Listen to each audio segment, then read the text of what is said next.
Welcome to our channel, Listen to My Story. Please like, share and subscribe. He was a dream, the future, or so I thought. But my love was cursed right from the start. Sounds a bit confusing, right? Let me explain. But first, I should probably introduce myself. I'm Carolyn. I was a dreamer. I dreamed of a good, warm, stable, successful life. I wanted a good job. And I wanted to travel around the world a bit with Helen. She was my best friend. We virtually shared the same dreams, and hobbies, and interests, and lifestyles. We've been friends since we were kids. People often thought that we were sisters. I did too, in fact. She even got jealous if anyone tried to get close to me. Every day, Helen and I worked a little more towards our dreams. Once, when Helen and I were traveling with some of our friends, we had a problem with the hostess on the plane. A gentleman intervened and cleverly solved our problems. His name was Danny. I liked him. A lot. I thought about him often. But whenever I talked to Helen about him, she told me that he was not as amazing as I seemed to think he was. Coincidentally, I met him again at a party of a mutual friend. We talked together till daylight. I told Helen about our encounter, and she expressed her wishes that my love story would have a happy ending. I similarly told her that I hoped she would find the love of her life someday too. Everything would be okay, we figured. Then, one day, I received a letter in our mailbox. It was in weird handwriting, as if the writer had written it with a trembling hand. I opened it curiously. It said that my love for Danny would become a curse if I didn't give him up and get him out of my life. What nonsense, I thought. Whose idea of a silly joke was this? I immediately called Danny and Helen to tell them about the letter. Danny laughed, but Helen was worried and suggested that I should be careful from now on.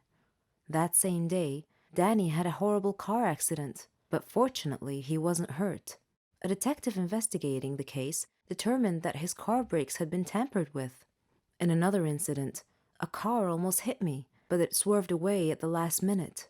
When I mentioned this incident to Danny, he tried to calm me down and told me to just forget about it. He gave me a beautiful bracelet as a present and proposed.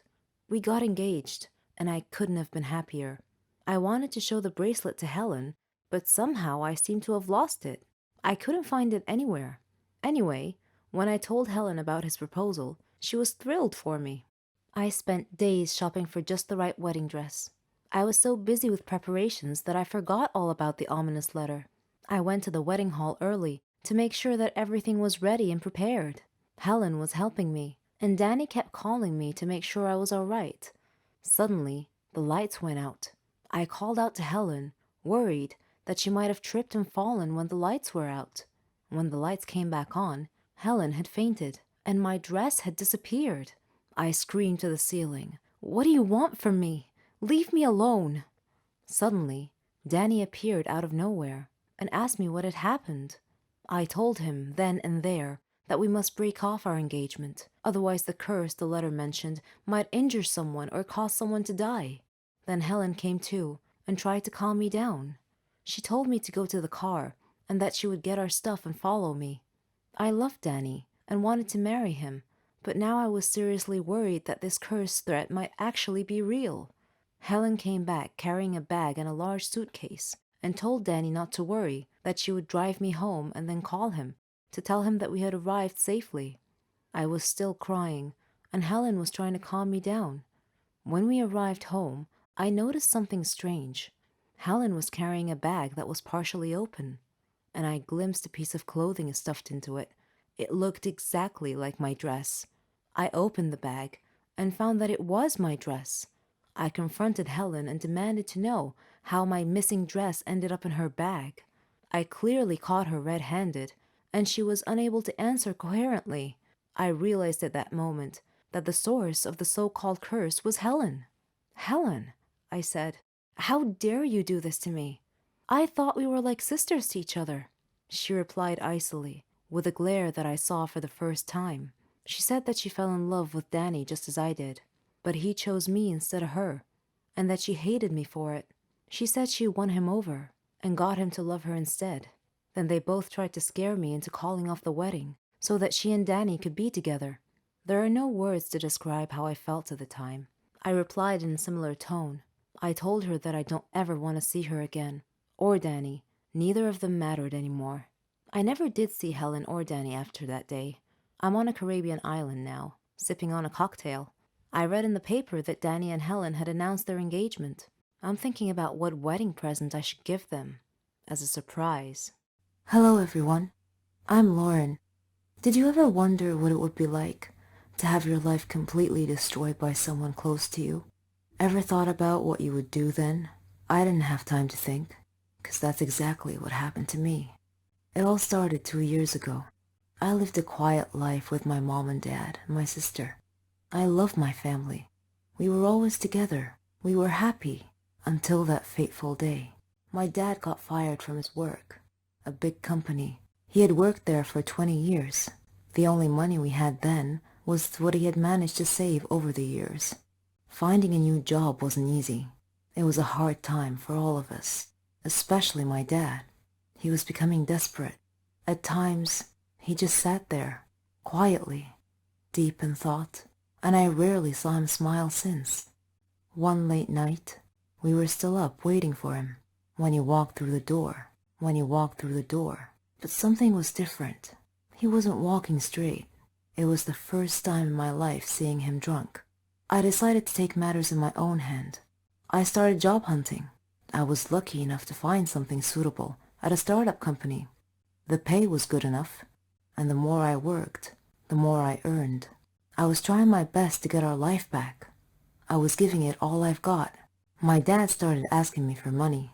I was more than happy to give him what he needed. I didn't even ask what it was for. Then he started asking for more. He came late almost every night, and he was never awake in the morning. It seemed like we hadn't talked together for ages. Then, money started disappearing from my purse. I got home from work one night. It had been a long day, and I was really tired. I put my bag in my room, and I went to the kitchen to find something to eat. I made myself a sandwich, then took it back to my room.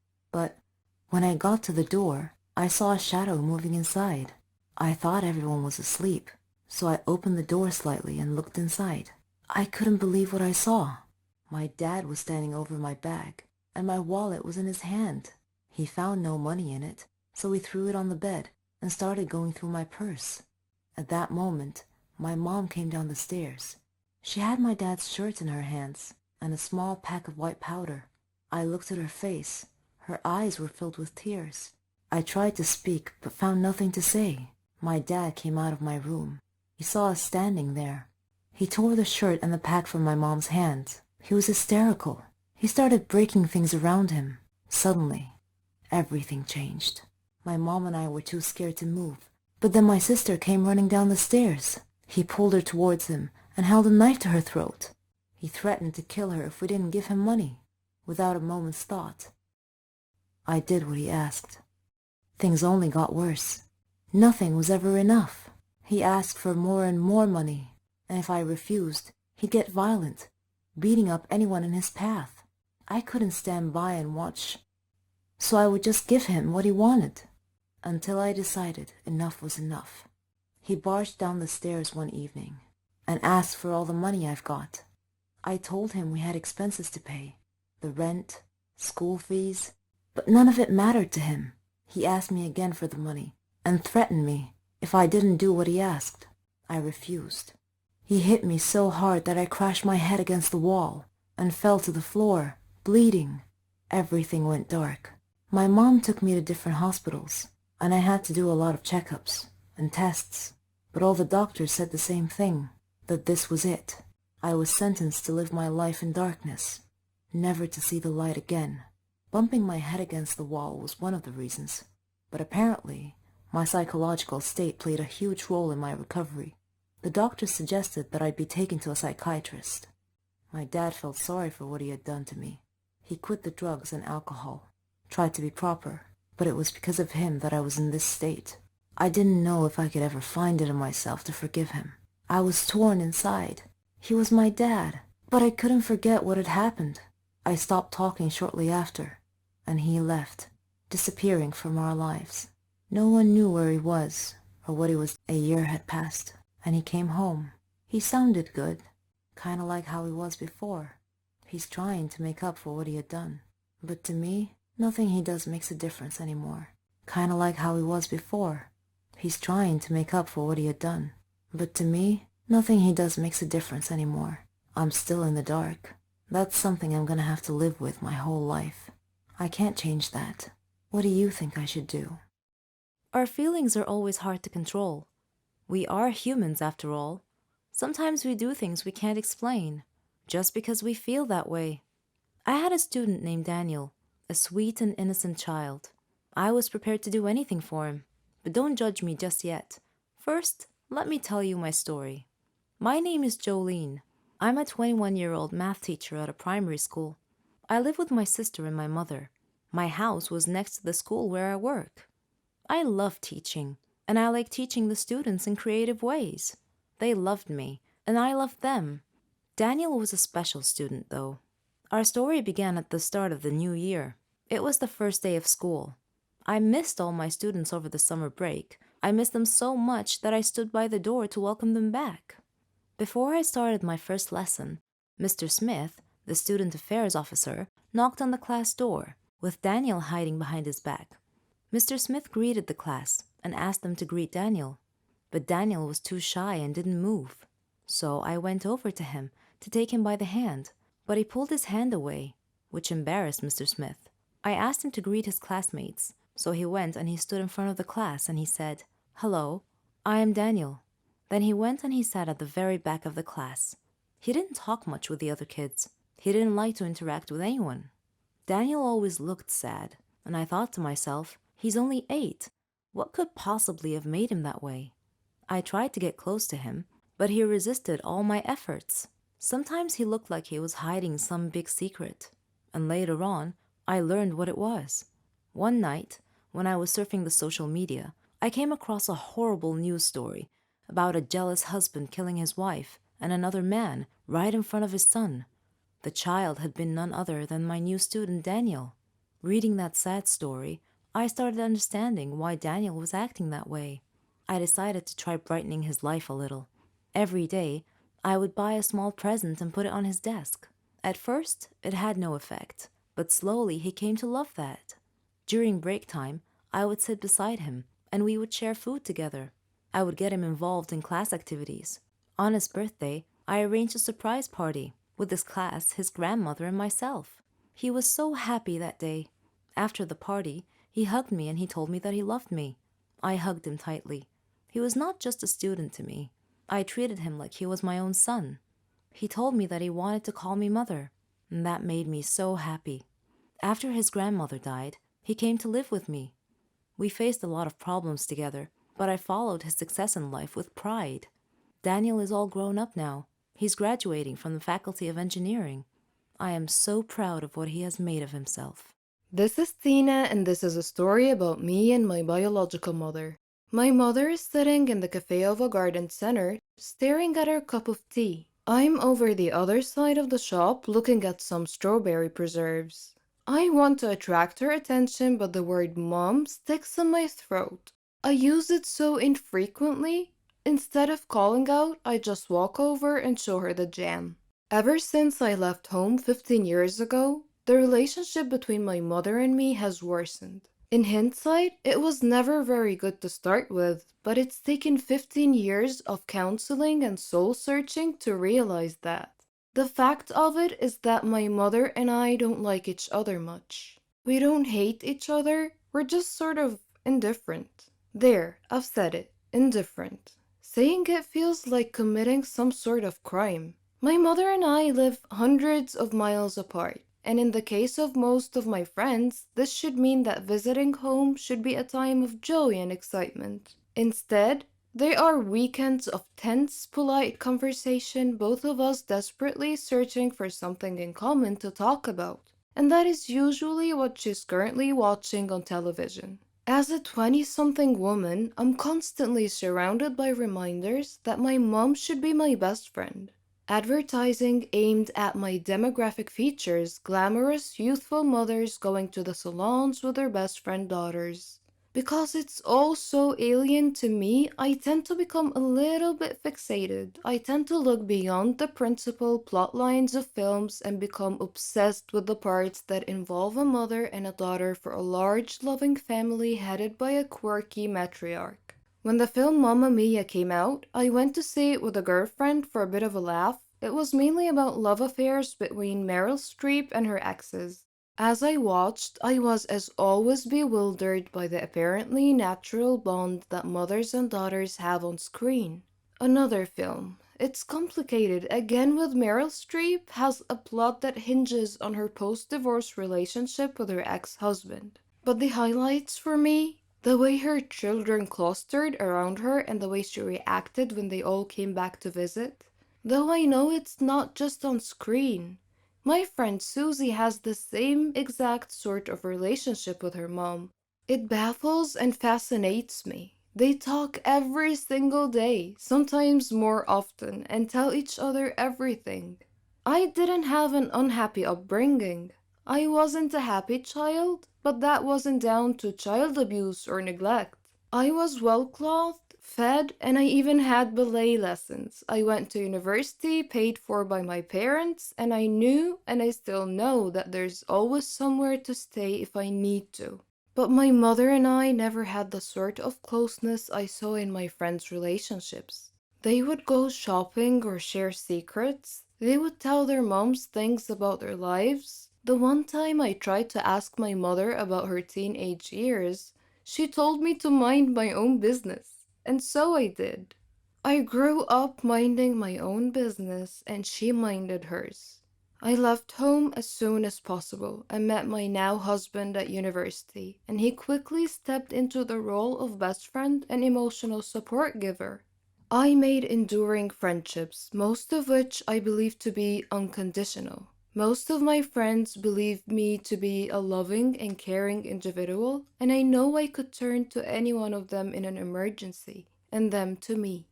Yet, I cannot remember the last time my mother and I hugged, even though I hug my friends all the time, and the very thought of it makes me cringe. My mother is the last person I go to in a crisis. She is certainly the last person to whom I would tell a secret or a problem. And if I'm honest, I don't need to anymore, as I have my own friends now. But my lack of a close friendship with her bothers other people a lot. When I say that I don't have a close relationship with her, they ask whether we fight a lot. But no, I don't recall ever having a fight with my mother. That would entail caring enough to bother. I used to go through phases of worrying about it and trying to repair the damage. But all the while, I was aware that I was doing it for other people. I visit infrequently, but I visit. I do it not so I can see her, but if I'm honest, so her neighbors and family can see me visiting.